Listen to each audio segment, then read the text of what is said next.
Hi, j'espère que vous allez bien. On se retrouve aujourd'hui dans une nouvelle vidéo parce que j'avais envie de vous parler des sorties animées qu'il y aura au mois de décembre 2022. Si cette vidéo vous intéresse, je vous laisse avec la suite.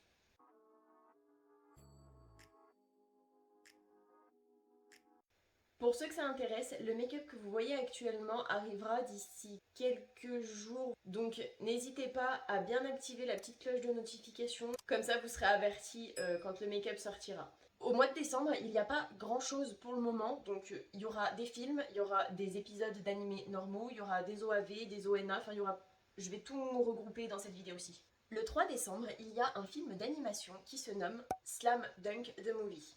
Alors, pour ceux qui n'ont pas vu Slam Dunk, la série, enfin l'animé, c'est un animé qui est sorti en 1993, donc qui a un an de moins que moi, et qui raconte l'histoire de Hanamichi Sakuragi, qui est un voyou qui apparemment est rebelle à ses heures perdues et qui n'a pas du tout de chance en amour. Il va tomber amoureux d'une jeune femme qui se nomme Haruko, qui apparemment se trouve être une fan de baseball. Afin de pouvoir séduire Haruko, il va décider de se lancer corps et âme dans le basketball, même si de base il n'aime pas ce sport et que concrètement il en avait absolument rien à cirer. Sauf qu'apparemment l'amour qu'il va avoir pour Haruko ne va pas être réciproque et il va donner tout ce qu'il peut et tout ce qu'il a pour essayer de faire au mieux et essayer de la conquérir.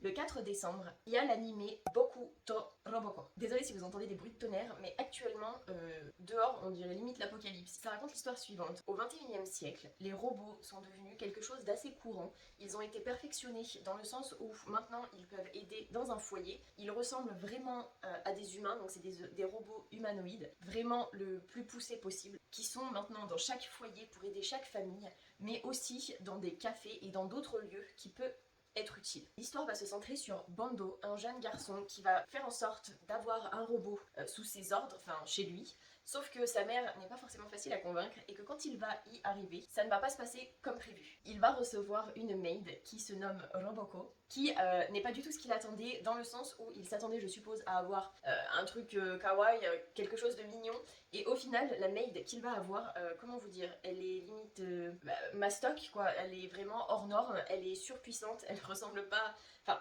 c'est comme quelqu'un d'hyper musclé, une meuf hyper musclée. Donc c'est pas du tout ce qu'il attendait, mais ça va s'avérer utile, justement, le fait qu'elle soit puissante. Le fait qu'elle va les aider dans plein de choses diverses et variées, que ce soit à la maison, que ce soit dans des situations où elle va juger qu'il aura besoin d'elle, Bando va assez rapidement s'attacher à Roboko. Le 8 décembre, il y aura un ou plusieurs OAV de l'anime Onna no Sono no Oshi. C'est apparemment un animé un petit peu comique qui va se passer dans une école pour filles où le protagoniste va être un professeur qui se nomme Oshi. Un jour, Oshi va recevoir de la part de Kayama, une de ses élèves, le journal de la classe. Le professeur de langue va alors être perturbé, un petit peu contrarié, parce qu'il va se rendre compte que dans la marge, là où en principe il n'y a rien d'écrit, les élèves se sont amusés à dessiner et à écrire des choses alors qu'elles n'auraient pas dû. Je pense qu'en gros elles vont lui faire la misère.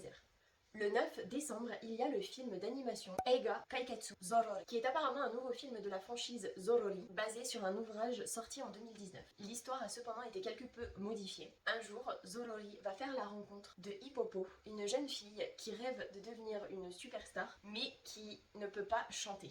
Le 13 décembre, il y a un ou plusieurs ONA de l'anime Gudetama Haha wo Tadzunete Donkurai, qui raconte l'histoire de Gudetama, qui est un œuf qui sait qu'il va se faire manger tôt ou tard par un humain. Sachant cela d'emblée, il va tout faire pour, entre guillemets, profiter de sa vie, donc faire le moins d'efforts possible et essayer de vraiment faire vraiment le moins d'efforts possible. Dans sa tête, il se dit pas besoin de faire d'efforts étant donné que je sais que je vais me faire bouffer. Cependant, un jour, il y a une petite fille qui va le sortir du réfrigérateur. Ils deviennent amis et décident de partir à la recherche de leur mère, sachant que lui n'a vraiment pas envie de faire grand chose et qu'elle a beaucoup d'énergie à revendre.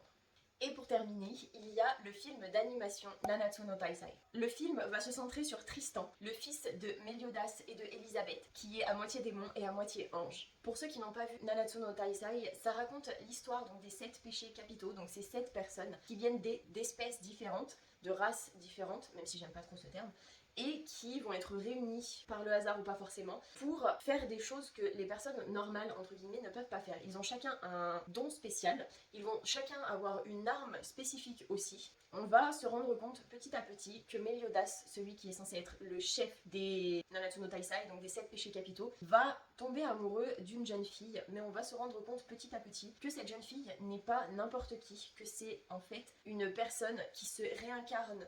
En fait, c'est une jeune fille qui est destinée à être avec Méliodas, mais le problème, c'est qu'en étant avec lui et en se souvenant de ses vies antérieures, ça va lui faire comme une espèce de compte à rebours où ses jours seront comptés. Donc à chaque réincarnation, il va faire en sorte qu'elle ne se souvienne pas pour ne pas qu'elle meure, pour pouvoir en profiter le plus possible. Sauf qu'à chaque réincarnation, elle va vouloir en fait en savoir plus sur elle, sur son passé et sur sa relation avec Méliodas.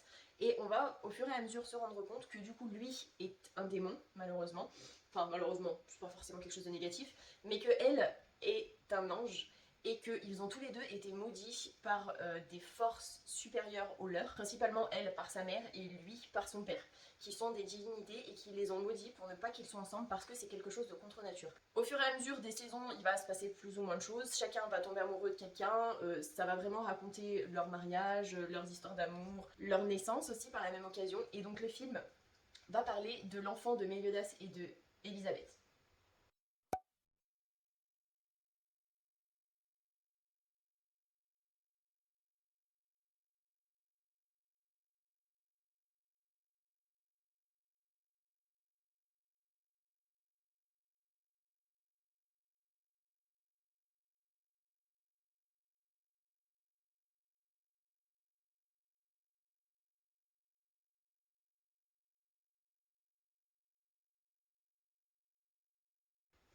J'espère que cette vidéo vous aura plu, que vous aurez passé un bon moment en ma compagnie et que ça aura pu vous aider à regarder des nouvelles choses si vous n'étiez pas forcément au courant.